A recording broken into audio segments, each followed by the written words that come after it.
My name is Michael Patras and I'm president of the Mount Lowe Preservation Society. Today I'm going to show you a 1914 Model 22 Metz four-door roadster.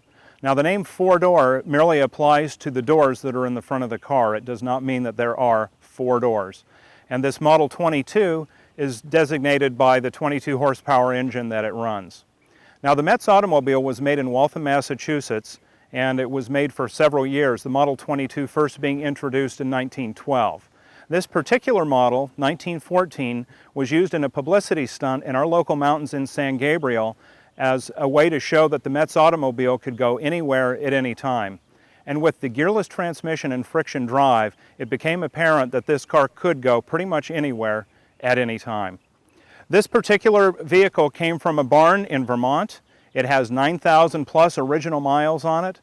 All of the original paint is on this automobile, the original top, the original interior. The only things that we have changed on this automobile are the oil, the tires, the inner tubes, and pretty much we've left it as a preserved original car. So as we go further through this video, we'll show you some of the things on this automobile and how it works. Now 1914 was a transition year for Metz because they had the adaption of an automatic starter, which we have on this vehicle, and also electronic lights, which are on this car as well. In the old days, before they had electronic lights, they had acetylene tanks that would sit right on the running board and they would fuel the carbide lamps both back and front. So as we take a look at this car, we'll notice that we have the original interior, the original paint, and because it was in a barn for so many years, a lot of the paint is weathered and there's some surface rust. This automobile has all the original interior. It's kind of a vinylette that's stuffed with horsehair. And on the floor, we've got what's called battleship linoleum, so it was pretty much bulletproof in that day. The two panels where the passenger and the driver's feet sit are removable. One side is to access the battery, which will power the optional electric starter on this automobile.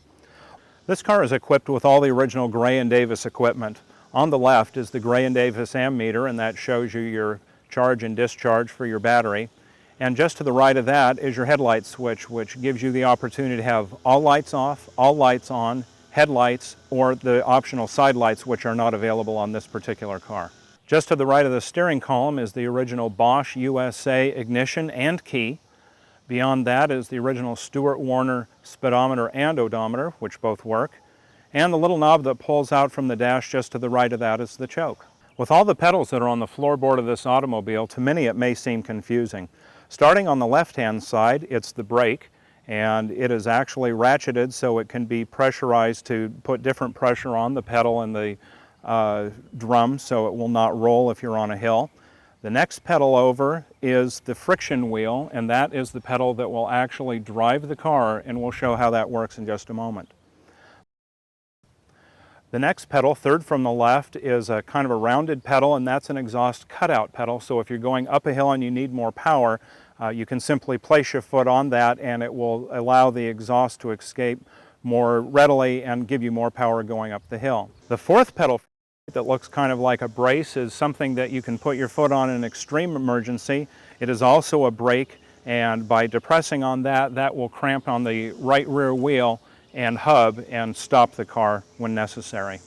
Tucked up underneath the dash, just out of sight from when you're sitting in the car, is the starter button, and that is for the electric starter that we'll show you under the hood in just a moment. Taking a look under the hood, we have the original Gray and Davis dynamo generator and regulator. That's the original wiring loom that goes to that.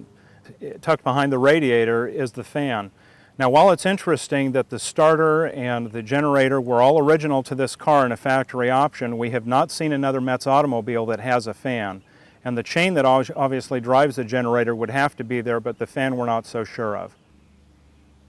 From this angle, you can see the original rack and pinion steering, and this is where it all started. And just above that, while this car did have an electric horn as an option, this one was a later horn that was added and mounted to the wiring harness. Tucked in between the side of the engine and the wood trim where the base of the hood rests, we can see the Gray and Davis 100 amp starter motor, and just above that the solenoid.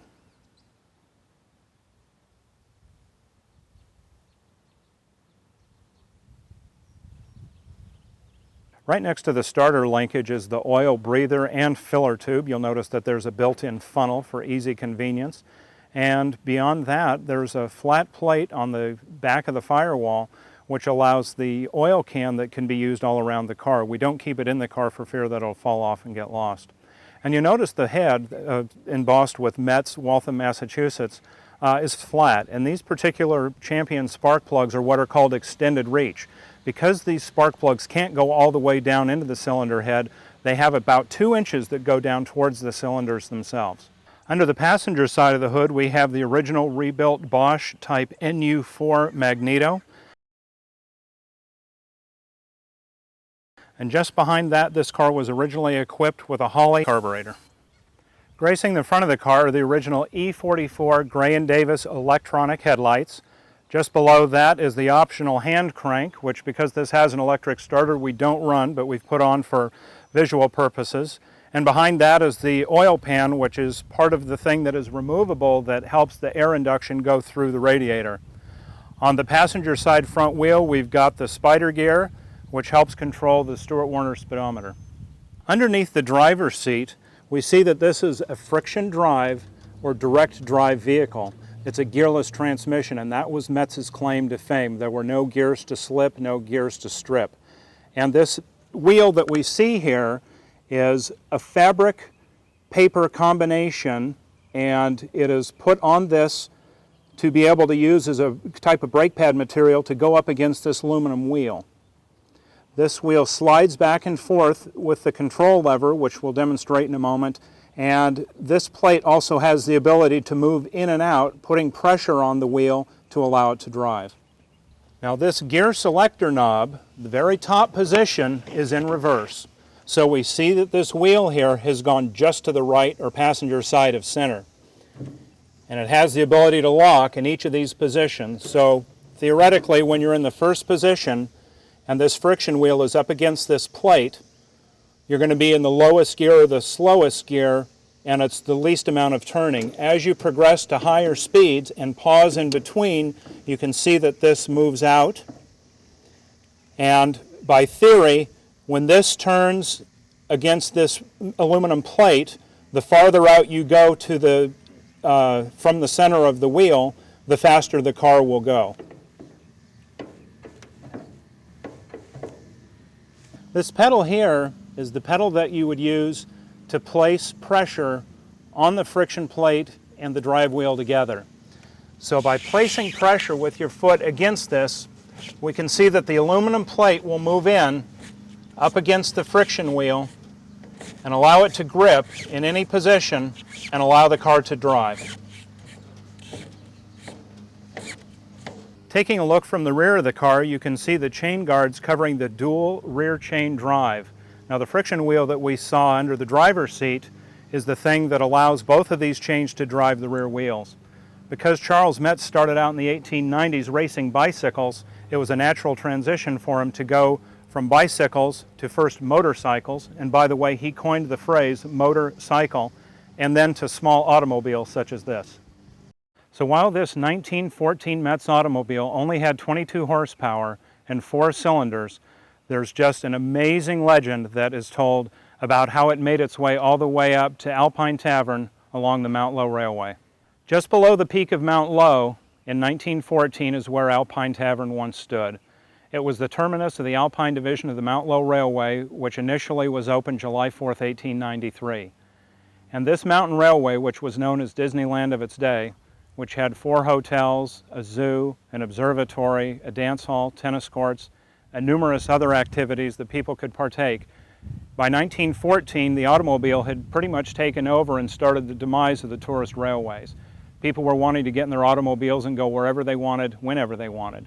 And so the Metz Automobile Company, along with the Los Angeles Times, thought that this would be a perfect proving ground to show that the Metz automobile could go anywhere at any time.